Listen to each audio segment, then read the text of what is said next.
Nesta videoaula, irei fazer uma pequena retrospectiva da falta de conhecimento e hipocrisia de um país que tem como heroísmo personagens históricos que nunca foram heróis, e sim vilões e assassinos. Quando nós analisamos a postura da população brasileira diante desses terroristas e assassinos que irei apresentar a seguir, a gente vê o quanto o Brasil é desprovido e escasso em conhecimento histórico. Por falta de conhecimento, e principalmente histórico, a própria nação brasileira padece na ignorância e na hipocrisia.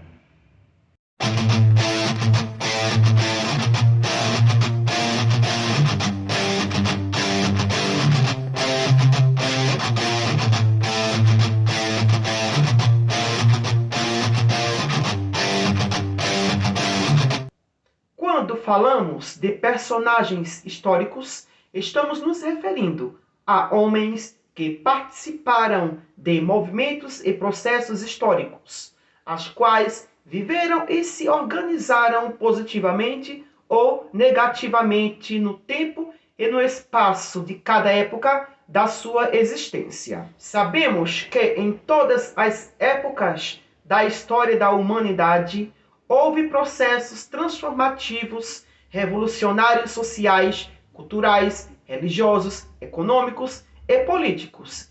E esses processos são necessários e fundamentais para a organização social e para o mundo. São através desses processos que hoje estamos avançados tecnologicamente e cientificamente, principalmente as guerras. Embora que a guerra traga sofrimento e dor, mas ela é necessária para a transformação e construção da história da humanidade. Se não fossem as revoluções e as guerras, ainda estaríamos sobre uma colônia portuguesa ou uma monarquia. Se não fosse a Primeira Guerra Mundial, todos os países poderiam estar hoje como estados imperiais. Ou se não fosse a Revolução Francesa, os países europeus poderiam ser hoje um Estado absolutista imperialista. Se não fosse a Revolução Industrial, hoje não poderíamos ter grandes tecnologias industriais. Se não fosse a invasão de Constantinopla pelo Império Otomano, hoje ainda poderíamos viver a Idade Média ou período medieval. Quando nós analisamos os personagens históricos que marcaram épocas, muitos deles se transformaram em heróis, e até mesmo com direitos a feriados. Exemplo, Zumbi dos Palmares, que hoje é consagrado como um herói nacional, onde é lembrado pela coragem e a bravura de proteger e defender o seu grupo onde o mesmo era líder. Mas tudo isso é uma invenção.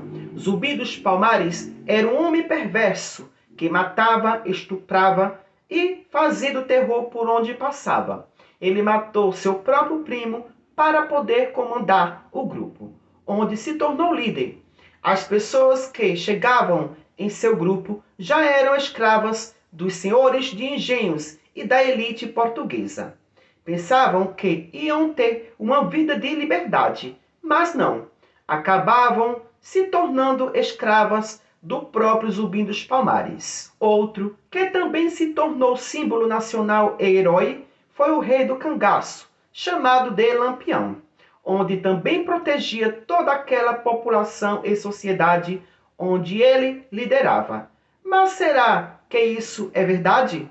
Claro que não. Muito pelo contrário, Lampião foi responsável por ataques a fazendas, cidades e comboios, deixando um rastro de violência por onde passava. Essas investidas costumavam envolver assassinatos, assaltos, torturas, estupros e extorsões.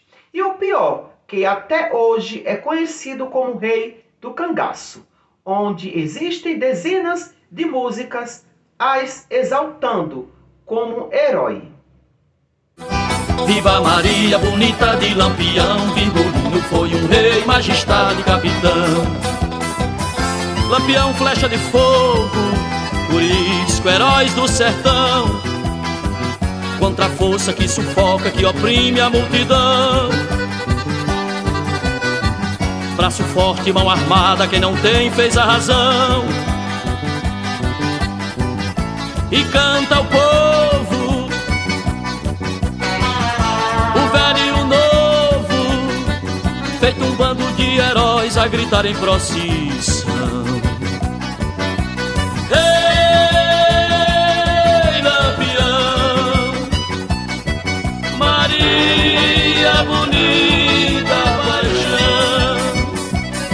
Outros que também foram dados como heróis brasileiros nas chamadas expedições Entradas e Bandeiras, os bandeirantes eram homens que desbravavam o território brasileiro.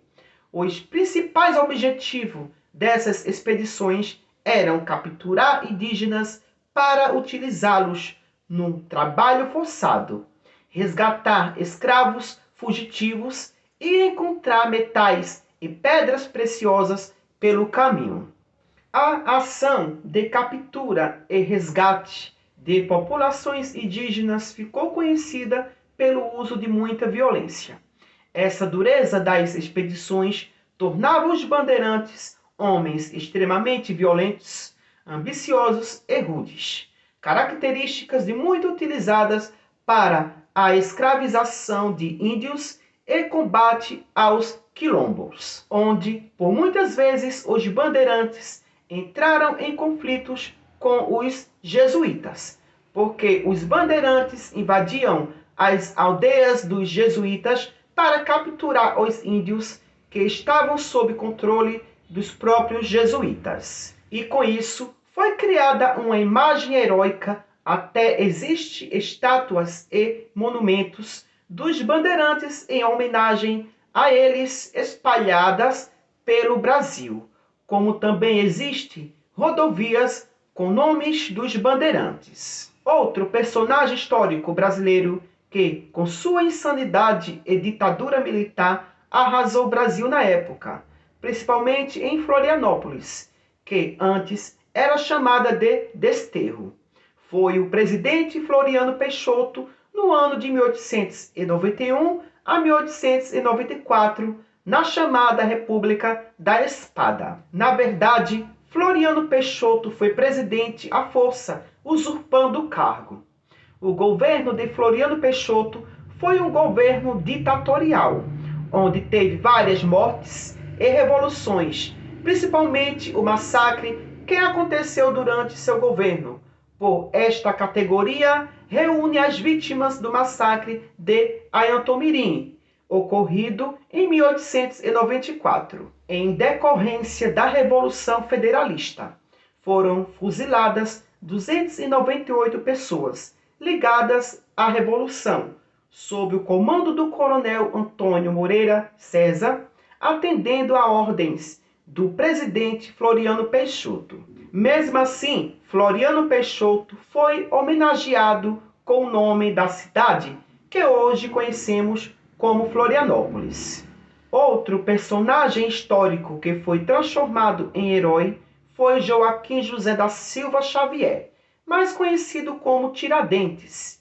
Como é que alguém é herói onde a pessoa nunca salvou alguém do abismo de uma tragédia, nem o movimento que ele participou chegou a acontecer, executar, mas antes foi preso e morto. A mesma coisa é a religião. Na verdade, a religião é pior, porque estamos lidando com mitologias, com personagens religiosos que nunca existiram de fato.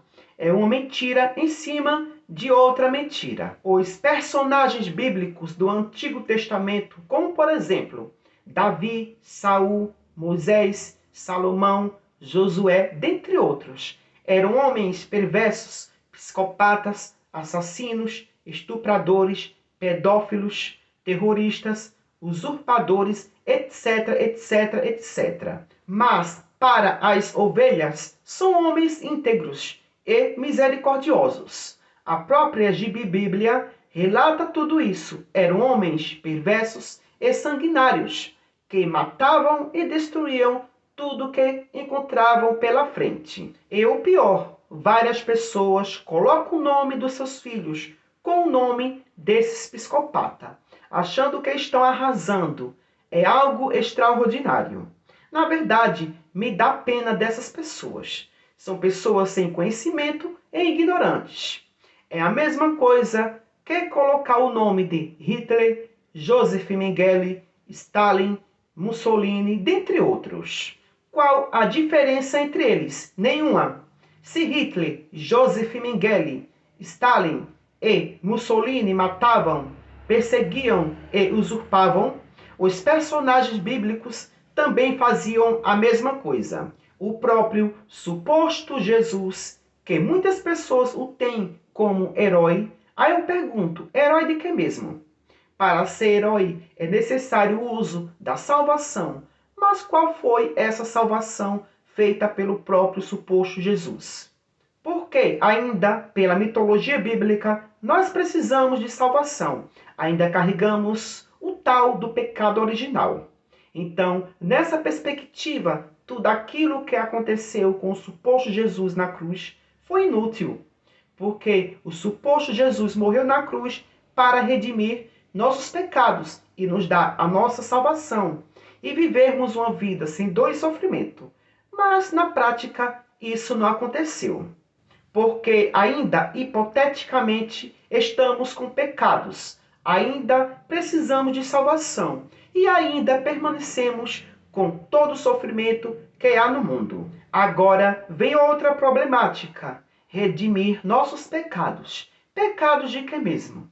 Então quer dizer que nós pagamos por um pecado por aquilo que não cometemos. Não é isso? Por aquilo que não pedimos e não tivemos escolhas. O significado da palavra redimir é o mesmo que reparar os erros e crimes que alguém cometeu. Aí eu pergunto, qual foi o crime que você cometeu? Observem o quanto a teologia bíblica judaica cristã é perversa, culpando a humanidade por aquilo que ela não cometeu. Aí você quer que eu aceite uma perversidade dessa? Uma injustiça dessa? Jamais, meu querido. Não sou retardado, idiota, alienado, inepto, ou um analfabeto ou semi-analfabeto, para me sujeitar a uma covardia dessa. Porque isso foi uma grande covardia que fizeram com a humanidade, pagar por um preço por aquilo que não cometeu. Mas, infelizmente, a religião é tão perversa que consegue dominar e fazer lavagem cerebral de uma forma tão absurda, onde as pessoas se sentem culpadas, chegando ao ponto de matar em nome dos deuses. Já dizia Carl Sagan, não é possível convencer um crente de coisa alguma, pois suas crenças não se baseiam em evidências, baseiam-se numa profunda necessidade de acreditar. Por hoje só e até o próximo vídeo.